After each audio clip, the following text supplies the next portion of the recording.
Hello everyone, आपका स्वागत है हमारे इस चैनल पर। आज हम इकोनॉमिक्स का एक और मोस्ट इम्पोर्टेंट क्वेश्चन लेके आए हैं। ये क्वेश्चन एग्जाम में 6 मार्क्स के अंदर या 4 मार्क्स के अंदर पूछा जाएगा आपसे। ये आता है मांग की लोच का अर्थ और मांग की लोच की श्रेणियां। फर्स्टली हम मांग की लोच का मीनिंग करेंगे। मांग की लोच का मीनिंग जानने से पहले हमें मांग के नियम का मीनिंग जानना पड़ेगा कि मांग का नियम क्या होता है। मांग का नियम क्या होता है? मांग का नियम हमें बताता है कि अन्य बातें समान रहने पर किसी वस्तु की कीमत बढ़ती है तो मांग घटती है तथा कीमत घटती है तो मांग बढ़ती है। लेकिन यह नियम यह नहीं बताता कि कीमत में परिवर्तन होने से मांग में कितना परिवर्तन आया। इस परिवर्तन की मात्रा को मापने के लिए मांग की लोच की अवधारणा का प्रयोग किया जाता है। मतलब मांग का नियम हमें क्या बताता है? अन्य बातें समान रहने पर अगर प्राइस कम होगा तो डिमांड ज्यादा होगी, अगर प्राइस ज्यादा होगा तो डिमांड क्या होगी? कम होगी। ठीक है, ये हमारा मांग का नियम है। लेकिन मांग का नियम हमें ये नहीं बताता कि प्राइस में कितना परिवर्तन होने से मांग में कितना परिवर्तन हुआ। मतलब मांग की मात्रा में कितना परिवर्तन हुआ, कीमत में जितना परिवर्तन हुआ उसकी वजह से मांग, मतलब हमने मांग में जो परिवर्तन किया वो कितना हुआ, वो हमें कौन बताएगा? मांग की लोच बताएगा। फॉर एग्जाम्पल, मान लेते उपभोक्ता की आय पहले 100 थी। उपभोक्ता की आय कितनी थी? 100 रुपए थी। 100 रुपए से बढ़कर कितनी हो गई? 150 रुपए हो गई। तो इसके साथ साथ मांग 10 इकाई से बढ़कर 15 इकाई हो गई। 10 से क्या कर दी उसने? 15 इकाई हो गई। उपभोक्ता की आय बढ़ने से मांग भी बढ़ गई, लेकिन मांग बढ़ी है उसकी गणना हम किससे करेंगे? मांग की लोच से। ये तो हमें समझ आ गया कि उपभोक्ता की आय 100 से बढ़कर क्या हो गई? 150 रुपए हो गई। तो उसकी मांग भी 10 से 15 हो गई। लेकिन क्या उसकी मांग में कितना परिवर्तन आया? कीमत में परिवर्तन होने से उसकी मांग में कितने प्रतिशत परिवर्तन आया, उसकी गणना हम किससे करेंगे? मांग की लोच से। इसके लिए एक सूत्र होता है, मतलब एक फॉर्मूला होता है। देखो वो फॉर्मूला क्या होता है? वो होता है मांग की मात्रा में प्रतिशत परिवर्तन बाय कीमत में प्रतिशत परिवर्तन। मांग की मात्रा में प्रतिशत परिवर्तन को क्या कहते हैं? हम डेल्टा वाई, डेल्टा एक्स, और कीमत में प्रतिशत परिवर्तन को हम क्या कहते हैं? Delta P. डेल्टा क्यू को हम कैसे निकालते हैं? Q1 minus Q0।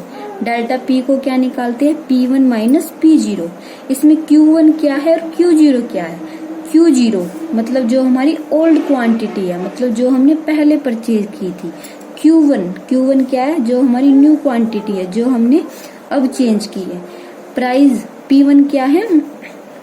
New price. P0 क्या है? Old price. ये हो गया हमारा डेल्टा Q, ये हो गया डेल्टा P। Q1 क्या होता है? New quantity. Q0 क्या होती है? Old quantity.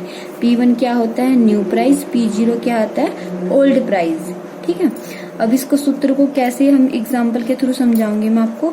मान लीजिए यदि सेब की कीमत 40% वृद्धि होने से मांग में 20% कमी हो जाती है तो सेब की कीमत लोच की निम्नलिखित गणना। जैसे क्या है फॉर्मूला? क्या है इसके? मांग की मात्रा में प्रतिशत परिवर्तन। मांग की मात्रा में कितना प्रतिशत परिवर्तन हुआ है? 20% परिवर्तन। तो ये हमारा 20 आ गया। कीमत में प्रतिशत परिवर्तन, कीमत में कितना परिवर्तन आया है? 40%। वो हो गया हमारा 40%। ये क्या आया हमारा? 1/2 इज इक्वल क्या हो गया? 0.5। ये हमारी आ गई मांग की लोच। ये फॉर्मूला हमें इस एग्जाम्पल में करना है। मैं आपको हर एक चीज मीनिंग विद एग्जाम्पल और डायग्राम के साथ समझा रही हूँ। फिर भी आपका नहीं समझ आया तो आप मुझे कमेंट बॉक्स में कमेंट कर सकते हैं। उसके बाद हम करेंगे मांग की लोच की श्रेणियां। मांग की लोच की श्रेणियां। मांग की लोच की श्रेणियों में पहली श्रेणी क्या है हमारी? पूर्णतः लोचदार मांग। यदि किसी वस्तु की कीमत में अंतर आने पर वस्तु की मांग में अनंत अंतर आया तो इस प्रकार की मांग को पूर्णतः लोचदार मांग या अनंत लोचदार मांग कहा जाता है। देखो, कीमत में जरा सा परिवर्तन आने से मांग क्या हो जाती है? उसकी अनंत हो जाती है। तो इस प्रकार की मांग को क्या कहते हैं? पूर्णतः लोचदार मांग।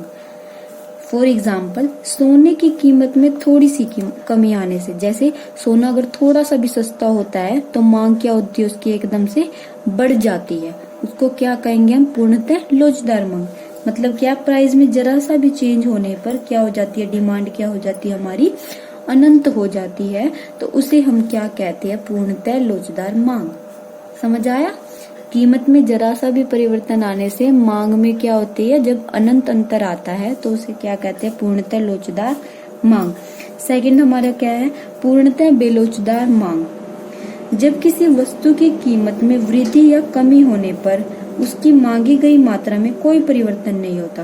मतलब कीमत में चाहे वृद्धि हो या कमी हो, लेकिन मांग हमेशा क्या रहती है, स्थिर रहती है। मांग में कोई परिवर्तन नहीं आएगा, कीमत बढ़े या घटे, मांग पे कोई फर्क नहीं पड़ेगा, तो उसे क्या कहते हैं, पूर्णतः बेलोचदार मांग। फॉर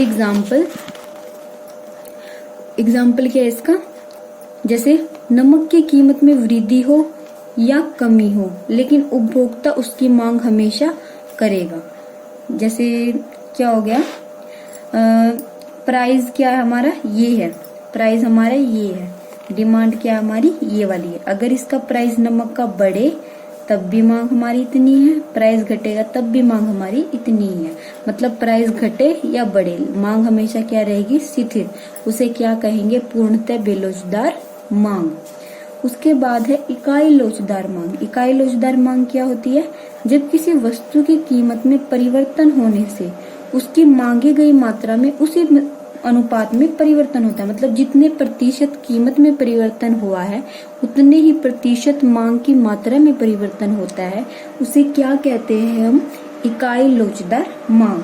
फॉर एग्जाम्पल, यदि सेब की कीमत में 5% क्या हो गई है, गिरावट हो गई है, तो उसकी मांग में क्या हो गई है, 5% वृद्धि। गिरावट कितनी हुई है, 5%, वृद्धि भी कितनी हुई है, 5%। उसको क्या कहेंगे, इकाई लोचदार मांग। जितना कीमत में प्रतिशत परिवर्तन हुआ उतना ही मांग में प्रतिशत परिवर्तन हुआ, उसी को क्या कहेंगे हम, इकाई लोचदार मांग। सेब की कीमत क्या हो गई, 5% घट गई, तो उसकी क्या है, 5% क्या बढ़ गई, मांग बढ़ गई। ये इसका डायग्राम है।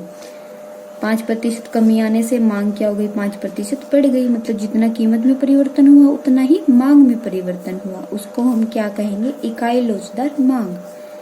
फिर उसके बाद है इकाई से अधिक लोचदार मांग। जब किसी वस्तु की कीमत में परिवर्तन से उसकी मांगी गई मात्रा में उससे अधिक परिवर्तन होता है। मतलब जितना कीमत में परिवर्तन हुआ है उससे ज्यादा जब मांग में परिवर्तन होता है उसको हम क्या कहेंगे, इकाई से अधिक लोचदार मांग। फॉर एग्जाम्पल, यदि केले की कीमत में 5% कमी होने से, केले की कीमत में कितनी प्रतिशत कमी हुई, 5%, मांग कितनी बढ़ गई, 10%। मतलब कीमत में तो कम क्या हुई है, कमी 5%, लेकिन वृद्धि कितनी हो गई, 10%, ज्यादा हो गई ना कीमत से, तो वो क्या हो गई हमारी इकाई से अधिक लोचदार मांग।